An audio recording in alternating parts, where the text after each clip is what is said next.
Welcome back viewers. Good Friday के इस खास प्रोग्राम में आप सबको हम दोबारा से खुशामदीद कहते हैं और हमारे इस सिलसिले का, हमारे इस उन्वान का जो हमने आज आगाज़ किया है खुदावंद यीशु मसीह के 7 सलीबी कलमात का, आइए मिलकर हम इसे आगे बढ़ाते हैं। और अब मैं दावत दूंगी मिसेस नगीना को कि वो हमारे लिए 5वां कलमा बयान करें जो कि है जिस्मानी दुख का कलमा, और ये कलमा है कि मैं प्यासा हूँ। खुदावंद यीशु मसीह जब सलीब पर थे तो एक वक्त ऐसा आया कि वो प्यास की शिद्दत को महसूस करने लगे, तो उन्होंने खुदावंद खुदा से कहा और बाकी तमाम लोग जो उन्हें देख रहे थे वो उन सब के सामने उन्होंने सलीब से ये कलमात अदा किए कि मैं प्यासा हूँ। तो आइए मिलकर इस कलमे के बारे में सीखते हैं। मिसेस नगीना, हमें इस कलमे के बारे में बताएं। थैंक यू सिस्टर जी। मेरे साथ हवाला निकाले यूहन्ना की अंजील 19वां बाब 28वीं आयत। इसके बाद जब यीशु ने जान लिया कि अब सब बातें तमाम हुई ताकि नविश्ता पूरा हो, तो कहा कि मैं प्यासा हूँ। ये कलमा दुख का कलमा है। इसमें यीशु मसीह रूहानी और जिस्मानी दोनों तरह से प्यास फील कर रहे हैं। देखें, हम यीशु मसीह ने हाथों और पाँव में कील खाए, पसली में नेजा खाया, कोड़े लगे यीशु मसीह को, फिर बारी सलीब उठा के कोई कलवरी की राह से चले। और यीशु मसीह जब सलीब पर थे तो यीशु मसीह जिस्मानी हालत में थे और यीशु मसीह को प्यास लगी। आज हम भी कोई मेहनत करते हैं, कोई बारी काम करते हैं तो हमें क्या होती है, प्यास लगती है, हमें भूख लगती है और हमारा तकरीबन जिस्म जो है वो 70% जो वो प्यास को फील करता है। अगर हम सारा दिन पानी ना पिए तो हम अगले दिन जो है वो डाल हो जाते हैं, हमें प्यास की बहुत ज़्यादा ज़रूरत होती है। तो यीशु मसीह ने इसलिए कहा कि मैं प्यासा हूँ। जब यीशु मसीह ने कहा तो उन्होंने यीशु मसीह को पानी की जगह सिरका दिया। तो सिरका जो होता है वो एक ऐसी चीज़ है जिसके साथ जो है वो अगर हम थोड़ा सा उसे टच करें, पिए, तो उसके साथ गला जो है वो सूख जाता है, खुश्क हो जाता है। तो उन्होंने यीशु मसीह की जुबान पे जब सिरके को लगाया, यीशु मसीह ने चखा तो यीशु मसीह ने उसे छोड़ दिया। और रूहानी प्यास कुछ इस तरह से है कि जब सामरी औरत के पास यीशु मसीह आया जो कुएं पर पानी भरने आई थी, और उसने यीशु मसीह ने उससे कहा कि मुझे पानी पिला, तो उसने यीशु मसीह से कहा कि तू यहूदी होकर मुसामरी से पानी क्यों मांगता है। तो यीशु मसीह ने कहा कि अगर तू जानती कि तुझसे कौन पानी मांगता है, अगर तू जानती कि तुझसे पानी कौन मांगता है तो तू मुझसे जिंदगी का पानी मांगती तो मैं तुझे जिंदगी का पानी देता। तो जो जिंदगी का पानी देने वाला है वो रूहानी तौर पर भी हमारी भूख और प्यास फील कर रहे हैं। यीशु मसीह आज भी प्यासे हैं, हमारी रूहों के प्यासे हैं। तब तो यीशु मसीह को रूहानी और जिस्मानी दोनों तरह से प्यास थी। अगर आज भी हम ऐसा अपने गुनाहों में फंसे हुए दुनियादारी के कामों में है तो खुदा आज भी यीशु मसीह हमारे लिए प्यास रखते हैं। वो आज भी कहते हैं कि मेरे पास आओ और मैं तुम्हें जिंदगी का आराम दूंगा। वो जो जिंदगी के आराम देने वाला, जिससे जिंदगी के चश्मे जारी होते हैं, जो पानियों पे चलता है, वो प्यासा है और वो कहता है कि मैं तुम्हारी रूहों का प्यासा हूँ, मेरे पास और मैं तुम्हें जिंदगी का पानी दूंगा। मेरे साथ हवाला निकाले योएल की किताब 23वां बाब 18वीं आयत। और उस रोज पहाड़ों पर से नई मैं टपकेगी और टीलों पर से दूध बहेगा और यहूदा की सब नदियों में पानी जारी होगा और खुदा के घर से एक चश्मा फूट निकलेगा। यहूदा के कबीला से कौन? यीशु मसीह है। तो खुदा के घर से खुदा में यीशु मसीह के बारे में ही बात हो रही है कि यीशु मसीह जो है वो पानी का चश्मा है जो फूट निकलेगा। तो वो जो पानी का चश्मा, जिंदगी का सर चश्मा है, वो प्यासा है, वो हमारी प्यास फील कर रहा है। वो कहता है कि मैं प्यासा हूँ, ऐ मेरे बाप के मुबारक लोगों मेरे पास आओ और मैं तुम्हें जिंदगी का आराम दूंगा। मैं तुम्हारा बोझ उठा लूंगा, अपनी सारी तकलीफें, अपने सारे दुख मुझे बताओ और मैं तुम्हारे तमाम बोझ को उठा लूंगा। बोझ के दबे हुए लोगों मेरे पास और मैं तुम्हें जिंदगी का आराम दूंगा। इसी तरह से मेरे साथ हवाला निकाले ज़बूर 107 उसकी 35वीं आयत। वो बेयाबान को झील बना देता है और खुश्क जमीन को पानी के चश्मे। हमारी जिंदगियां जो अगर बेयाबान है तो वो हमारी जिंदगियों को क्या बना देता है? झील बना देता है। अगर हमारी जिंदगियां जो है वो खुश्क है, हमारी जिंदगियों में तरोताजगी नहीं है, यीशु मसीह जब हमारी जिंदगियों में आ जाता है तो तब हमारी जिंदगियां क्या होती है? सैराब हो जाती हैं। जब सैराब हो जाती है तो हमारी जिंदगियों से पानी के चश्मे जारी हो जाते हैं, क्योंकि वो खुद पानी का सर चश्मा है, वो जिंदगी का सर चश्मा है जो कभी हमें, जो हमारी प्यास जो है वो हमें कभी प्यासा नहीं रहने दे सकता। और वो एक ऐसा बाप है जिससे पानी के चश्मे जारी होते हैं। इसी बाप की 107 बाप की हम 33वीं आयत पे गौर करें तो लिखा हुआ वो दरियाओं को बेआबान बना देता है और पानी के चश्मों को खुश्क बना देता है। अगर हमारी जिंदगियां जो वो खुश्क है तो वो उनमें तरोताजगी ला देता है। हमें अपनी जिंदगियों पे गौर करने की जरूरत है कि क्या हमारी जिंदगियां गुनाहों में तो नहीं है। क्या आज भी हम यीशु मसीह को वैसे ही जो वो अपनी रूहानी तौर पर उस वक्त प्यास फील कर रहे थे, क्या हमने आज भी तो उन्हें प्यार रूहानी प्यास के लिए छोड़ा तो नहीं हुआ। वो आज भी अपनी बाहें फैलाकर हमारे लिए खड़े हैं कि मेरे पास आ जाओ और मैं आपको आपकी जो है वो प्यास बजा दूंगा। वो हमारी रूहों के प्यासे है और हमें अपनी रूहें जो है वो खुदा के हाथ में छोड़ने की जरूरत है। आमीन। बिल्कुल बिल्कुल, हमें अपनी रूहें खुदावन के मुताबिक तैयार करनी है ताकि जब रोज़े आखिरत में हमारी रूहें आसमान पर जाएं तो हम खुशी से खुदा का इस्तकबाल करें हमारी रूहें। मेरे अजीजों, हम अपने उन्वान को मज़ीद आगे बढ़ाएंगे। आइए मिलकर हम सीखेंगे छठे कलमे के बारे में, जो कि है कामलियत का कलमा, जिसमें खुदावंद यीशु मसीह अपने ज़ुबान मुबारक से अदा करते हैं कि तमाम हुआ। मेरे अजीजों, इस कलमे को पेश करने के लिए मैं दावत दूंगी मिसेस राहत को कि वो हमारे लिए इस कलमे को बयान करें। थैंक यू सिस्टर जी। जब हम इसको देखते हैं, ये छठा कलमा है जो खुदा यीशु मसीह की ज़ुबान मुबारक से उन्होंने अदा किया, और इसके लिए हम हवाला देखेंगे यूहन्ना की अंजील और उसका 19वां बाब और उसकी 30वीं आयत को हम पढ़ेंगे। बस जब यीशु ने वो सिरका पिया तो कहा तमाम हुआ, और सर झुकाकर जान दे दी। आमीन। जब हम यहाँ पर देखते हैं कि इस कलमे को फतामंदी का कलमा भी कहा जाता है, इसको कामलियत का कलमा भी कहा जाता है और तकमील का भी, क्योंकि जब तमाम हुआ और उन्होंने जो मिशन खुदा ने अपने बेटे को दिया था, खुदा यीशु मसीह को, तो उन्होंने उसको कंप्लीट किया। और उन्होंने कहा, जब उन्होंने वो सिरका पिया तो उसके बाद उन्होंने कहा कि ये तमाम हुआ। उन्होंने क्या किया? मौत पर फतह पाई। उन्होंने गुनाह की उस गुलामी से हमें आज़ाद करवाया। इसके लिए हम हवाला देखेंगे पहला कुरिन्थियों उसका 15वां बाब और उसकी 57 आयत, इसकी 55 और 56 आयत देखेंगे। ए मौत तेरी फतह कहाँ रही, ए मौत तेरा डंग कहाँ रहा। मौत का डंग गुनाह है और गुनाह का जोर शरीयत। मगर खुदा का शुक्र है जो हमारे खुदा यीशु मसीह के वसीला से हमको फतह बख्शता है। यहां पर उन्होंने क्या किया? मौत पर फतह पाई। उन्होंने गुनाह पर और शरीयत के उन कामों पर भी, क्योंकि गुनाह का जोर शरीयत है। खुदा यीशु मसीह ने हर एक चीज पर फतह पाई और उन्होंने कहा कि तमाम हुआ।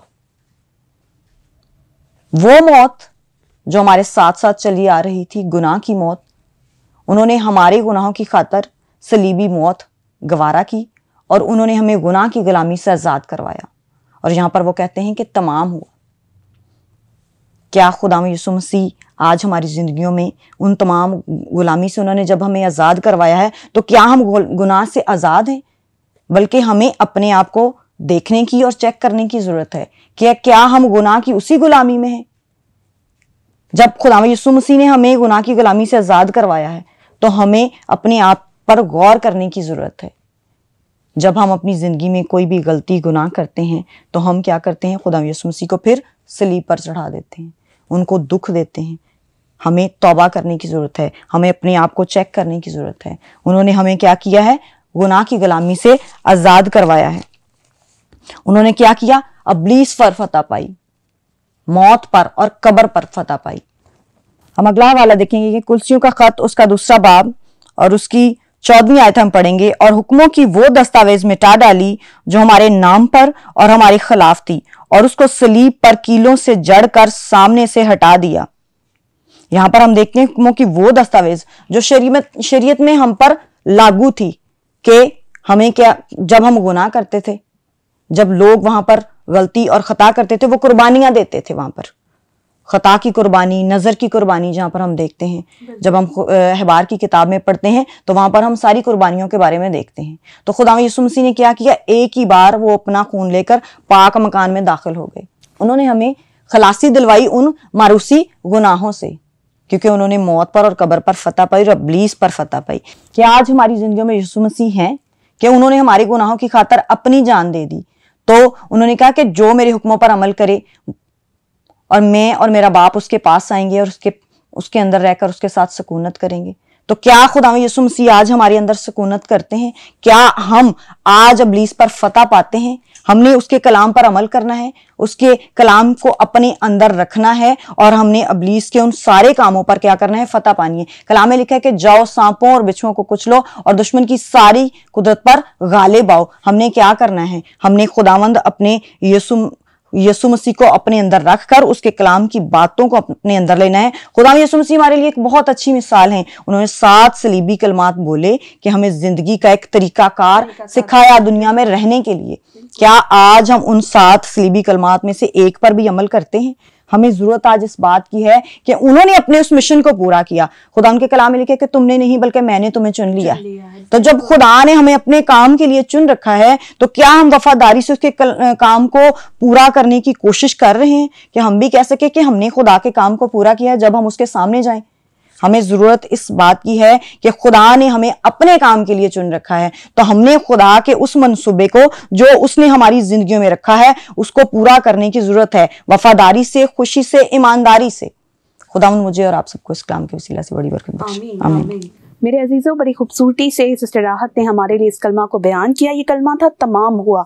हमें भी खुदावंद ने बेशुमार नेमतें अता की हैं, हमें बेशुमार टैलेंट से नवाजा हुआ है। कभी ना कभी हमारी जिंदगियों में ऐसी चीजें आती हैं जब हम उन नेमतों को, उन पाक रूह की बरकतों को अपनी जिंदगी में इस्तेमाल कर सकते हैं, लेकिन कहीं ना कहीं हम उन बरकतों के लिए अपने हाथों को बीच लेते हैं, हम उन बरकतों को रोक लेते हैं, हम उन्हें खुल के इस्तेमाल नहीं करते। मेरे अजीजों, जब हम अपनी बरकतों को इस्तेमाल नहीं करेंगे, जब हम उन तोहफों को अपनी जिंदगी में इस्तेमाल नहीं करेंगे, तो कहीं ना कहीं हम उन तोहफों को खो देंगे। मेरे अजीजों, खुदावंद ने आपको नवाजा है, खुदावंद ने आपको भी मिशन दिया है। हमने भी मसीह यीशु की तरह, जिस तरह मसीह यीशु ने अपने इस मिशन को पूरा किया, उतने इस मिशन को कंप्लीट किया। हालांकि ये मिशन आसान नहीं था, ये दुखों भरा मिशन था। खुदावंद यीशु मसीह ने हमारी जिंदगियों में भी मिशन दिया है। क्या हम अपनी जिंदगियों में उस मिशन को निभा रहे हैं? क्या अपनी जिंदगियों में हम उस मिशन को मुकम्मल तमाम करते हैं?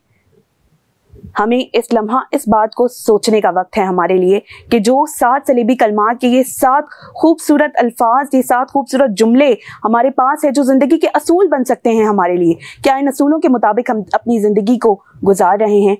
हम रफ्ता रफ्ता हमने पहले कलमे से अपनी बात का आगाज किया था और अब हम 7वें कलमे पर आ गए हैं। हमने मसीह खुदावंद यीशु मसीह के 7 कलमात को गौर व गौस करके हमने जानने की कोशिश की कि हमारे खुदावंद यीशु मसीह जाते जाते अपनी जिंदगी को खुदावंद के सपोर्ट करते करते हमें सलीब पर क्या सिखा कर गए। अब वक्त है आखिरी कलमे का मेरे अजीजों, वो कलमा जिसे हम मिलाप का कलमा कहते हैं, वो कलमा जिससे वो मिशन पूरा हो गया जो खुदावंद खुदा की पैदाइश से, जो खुदावंद यीशु मसीह की पैदाइश से ही तय हो चुका था कि खुदावंद यीशु मसीह इस दुनिया में आएंगे, पैदा होंगे, इंसान के रूप में दुख सहेंगे, दुख को बर्दाश्त करेंगे और वो फिर जान भी देंगे। और कुछ वक्त के बाद, कुछ लम्हा के बाद जब वो उस मौत को, उस जालिम मौत को हराएंगे, वो मौत जो सबको डराती थी, वो खुदावंद यीशु मसीह से डरने लग गए क्योंकि खुदावंद खुदा ने उस मौत को शिकस्त दे दी। मेरे अजीजों, आइए इस आखिरी कलमे को एक्सप्लोर करते हैं मिलकर और देखते हैं जब खुदावंद यीशु मसीह अपनी जुबान मुबारक से ये कलमा अदा करता है कि ए बाप, मैं अपनी रूह तेरे हाथों में सौंपता हूँ। इस कलमा को पेश करने के लिए मैं फिर से दावत दूंगी मिसेस मारिया को कि वो हमारे लिए इस कलमा को बयान करें। जी, थैंक यू सिस्टर। हम यीशु मसीह की ज़ुबान मुबारक से निकला हुआ 7वां कलमा अपनी ज़िंदगियों में एक बार फिर से दोहराने को है। आइए मेरे साथ हवाला निकालें। लूका की अंजील उसका 23वां बाब उसकी 44वीं आयत से लेकर 46वीं आयत तक। खुदावंद के जिंदा पाक कलाम में कुछ यूं लिखा है, फिर दोपहर के करीब से तीसरे पहर तक तमाम मुल्क में अंधेरा छाया रहा और सूरज की रोशनी जाती रही और मकदस का पर्दा बीच से फट गया। फिर यीशु ने बड़ी आवाज से पुकार कर कहा, ऐ बाप, मैं अपनी रूह तेरे हाथों में सौंपता हूँ, और ये कहकर दम दे दिया। आमीन। यीशु मसीह की ज़ुबान मुबारक से निकला हुआ 7वां कलमा जो कि सुपुर्दगी का कलमा भी कहलाता है, और ये हमें 46वीं आयत में मिलता है कि खुदा बाप जो है उस मिशन को, उस टास्क को जो उसके बाप ने उसको दिया था कि आपने मेरे लोगों को उस मारूसी गुनाह से छुटकारा दिलवाना है, अपनी जान को सलीब पर देकर, ताकि वो उस मारूसी गुनाह से छुटकारा हासिल करे जो बाप आदम से बाग अदन में सरजर्द हुआ था। और यीशु मसीह इस आयत में जब हम देखते हैं तो यहाँ पर हमें यीशु मसीह उस मिशन को, उस टास्क को पूरा करते हुए नजर आते हैं। और जब उन्होंने अपने उस मिशन को, उस टास्क को पूरा किया तो उन्हें ज़रूरत महसूस हुई कि वो अपनी रूह जो है वो अपने बाप को सौंपें। इधर भी वो अपने बाप को फर्स्ट प्रायोरिटी देते हुए नजर आते हैं, क्योंकि यीशु मसीह को जान लेने का और जान देने का भी इख्तियार था, लेकिन उन्होंने यहाँ पर भी अवलियत जो है वो अपने बाप को दी और कहा, ए बाप, मैं अपनी रूह तेरे हाथों में सौंपता हूँ। उन्होंने ये अपनी रूह जो थी वो अपने बाप के सुपुर्द की। ये हमें सुपुर्दगी का सबक देती है। हमें भी ये चाहिए कि यीशु मसीह की उन तमाम सलीबी कुलमात को देखें, उन दुखों को देखें जो उन्होंने हमारी खातिर बर्दाश्त किए, कि हम उस मारूसी गुनाह से छुटकारा हासिल करें, उस पर ईमान लाकर। खुदा बाप हम सबको ये तौफीक दे कि हम उसकी उस अजीम कुर्बानी को अपनी जिंदगियों में याद रखें। सलीबी मौत को लानती मौत भी कहा गया है और यीशु मसीह ने हम लोगों की खातिर लानती मौत भी बर्दाश्त की। हमें अपनी जिंदगियों में उसकी इस अजीम कुर्बानी को याद रखने की ज़रूरत है, ताकि हम उसकी उस अजीम कुर्बानी को अपनी ज़िंदगियों में याद रखें और हमेशा की ज़िंदगी पाए और अपनी निजात को हासिल करें। खुदावंद आप सबके साथ हो। आमीन। मेरे अजीज़ों, खुदावंद यीशु मसीह ने हमारे गुनाहों की खातिर हमारे लिए सलीब पर अपनी जान दे दी। उन्होंने हमें बहुत कुछ सिखाने की कोशिश तो की, लेकिन इंसान, हजरत इंसान, आज भी उन्हीं बिद्दतों और उन्हीं उस वक्त की तकलीफ़ों में और उस वक्त की उलझनों में ही उलझा हुआ है। वो आज भी अपने आप को खरीदा हुआ नहीं समझता, वो आज भी उन्हीं बिद्दतों में उलझा हुआ है। तब भी फिक्की फरीसी खुदावंद यीशु मसीह पर इल्ज़ाम लगाते थे। आज का इंसान भी एक दूसरे पर इल्ज़ाम ही लगा रहा है। तब भी खुदावंद यीशु मसीह को पकड़ने के लिए मंसूबे बनाए गए थे और आज का इंसान भी दूसरों को गिराने के लिए मंसूबे बनाता है। मेरे अजीज़ों, खुदावंद को पकड़वाने वाले वही थे जो उसके साथ थे, हर पल उसके साथ चलते थे, उसके साथ खाते पीते थे। न जाने ये कैसे लोग थे कि जो खुदावंद के साथ तो रहते थे, खुदावंद खुदा से दुआ करवा के अपने मफलूजों को सेहतयाब करा लेते थे, खुदावंद खुदा के मौजज़ों को देखते भी थे, लेकिन फिर भी कहीं ना कहीं उनसे इतना जलते थे कि उनको तकलीफ पहुंचाने के मंसूबे बना रहे थे। वो जानते थे कि ये बेऐब बर्रा है, इसने कुछ नहीं किया, फिर भी उन्होंने उस पर बहतान लगाए, उन्होंने मंसूबे बनाए कि इसको किस तरह पकड़ा जाए। और मेरे अजीज़ों, उन्होंने वो अपनी इस चाल में, अपने इस मंसूबे में कामयाब भी हो गए। और मेरे अजीज़ों, खुदावंद यीशु मसीह ये सब जानता था कि मेरे साथ ये लोग ऐसा करेंगे, लेकिन फिर भी उन्होंने कुछ भी नहीं कहा, उन्हें कोई गिला नहीं किया उनसे कि तुम तो मेरे साथ खाते पीते रहे, अब तुम मुझे पकड़वा दोगे। उस वक्त वो चेले, वो शागिर्द जो खुदावंद खुदा के सबसे करीब थे, उन्होंने भी खुदावंद यीशु मसीह का साथ छोड़ दिया था। आज भी लोग यही करते हैं। जब कोई तकलीफ में या मुसीबत में होता है, वो उस मुसीबत में उसे गिराते भी खुद हैं और फिर उस मुसीबत में उसे अकेला छोड़कर भाग जाते हैं। वो आज भी बुरे बुरे मंसूबों के जरिए एक दूसरे की टांगे खींचकर उनको गिराते हैं। वो दूसरों को बढ़ता हुआ नहीं देखते, वो चाहते हैं कि हम उनकी टांगे खींचकर उनको गिरा दें, हम उन्हें दलदल में डाल दें। मेरे अजीजों, मैं एक छोटी सी आपसे बात शेयर करना चाहूंगी कि एक इंसान ने, एक बाबा जी से उनकी मुलाकात हुई और उसे ये जो है वो मौका मिला कि तुम जो भी खुदा से मांगोगे वो तुम्हें मिलेगा, लेकिन तुम जो भी मांगोगे उसका दुगना तुम्हारे पड़ोसी को मिलेगा। वो इंसान बड़ा खुश हुआ, उसने खुदा से मांगना शुरू कर दिया कि खुदा बाप मुझे एक बड़ा घर दे दे। खुदा ने उसे घर दे दिया, लेकिन उसके पड़ोसी को 2 घर दे दिए। उस इंसान ने फिर कहा कि खुदा मुझे कार भी दे दे, मुझे एक बड़ी कार चाहिए। खुदा ने उसे 1 कार दे दी, लेकिन उसके पड़ोसी को 2 कारें दे दी। अब वो इंसान परेशान हो गया कि ये क्या हो रहा है, मांगता तो मैं हूं और मेरे पड़ोसी को मुफ्त में मिल जाता है। उसने खुदावंद खुदा से कहा कि खुदा बाप मुझे अच्छा नहीं लग रहा कि मांगता मैं हूं और तू उसे मुफ्त में दे देता है। और खुदावंद खुदा ने तब ये कहा कि चल अब तू जो मांगेगा वो मैं उसे 3 गुना दूंगा, तू मांग अपने लिए और मैं उसे 3 गुना दूंगा। अब ये तेरे पे डिपेंड करता है कि तू क्या मांगे। उसने खुदा को कहा कि खुदा मैं चाहता हूं कि उसकी आंख चली जाए। मेरे अजीजों, उसके पड़ोसी की दोनों आंखें चली गई और उस आदमी की 1 आंख चली गई। फिर उसने कहा कि मैं चाहता हूं कि वो बिस्तर पर पड़ जाए। उस पड़ोसी के 3 अफराद बिस्तर पे पड़ गए और वो इंसान खुद भी बिस्तर पर पड़ गया। और जब वो बिस्तर पर पड़ा और उसने सोचा कि वो क्या मांग सकता था और वो क्या मांग बैठा है खुदा से, तो तब वो रोया और खुदा के हजूर गिड़गिड़ाया कि मेरे खुदा, मुझे जिंदगी अता कर, मुझे शिफा अता कर, मुझे सेहत अता कर। मैंने क्या मांग लिया? क्योंकि वो 3 गुना ज्यादा बीमार हो चुका था। उसके घर के 3 लोग बीमार हुए थे, लेकिन उस इंसान पर 3 गुना ज्यादा मुसीबत आ गई थी, बीमारी आ गई थी। तब वो इंसान बहुत रोया और गड़गड़ाया और उसने खुदा से माफी मांगी कि मेरे खुदा, मुझे माफ कर दे। मैं उस इंसान को, उस पड़ोसी को जिसने मेरा कुछ नहीं बिगाड़ा लेकिन तूने उसे अता किया, मैं उससे जलने लगा था, मैं उससे हसद महसूस करने लगा था कि इसको क्यों मिल रहा है। मेरे अजीजों, तब खुदा ने उसे माफी का तजुर्बा करवाया, वही तजुर्बा जो खुदावंद यीशु मसीह हमें करवाना चाहता है। वो हमें भी चाहता है कि जिस तरह मैंने सबको माफ कर दिया, हम भी अपने कर्जदारों को माफ कर दें, क्योंकि हमारे कर्ज माफ किए गए हैं। हम खुदावंद खुदा के खून खरीदे लोग हैं। खुदावंद यीशु मसीह ने अपने अनमोल खून का फिदिया देकर हमें खरीदा है। हमें उसने बेऐब कर दिया है, हमारे गुनाह उसने अपने आप पर ले लिए हैं, हमें उसने आज़ाद कर दिया है। लेकिन ये हम फिर भी उन्हीं बिद्दतों में अपने आप को खुद से बांध कर रखें। हम उन जंजीरों में अपने आप को खुद से जकड़ लेते हैं जिन जंजीरों से उसने हमें आज़ाद कर लिया है। मेरे अजीज़ों, अपने आप को इन जंजीरों से आज़ाद करवाएं। इस मुबारक जुम्मा के मौके पर खुदावंद खुदा के इन 7 सलीबी कलमात को अपने जहन में रखें, याद करें, इन पर गौर गौज करें।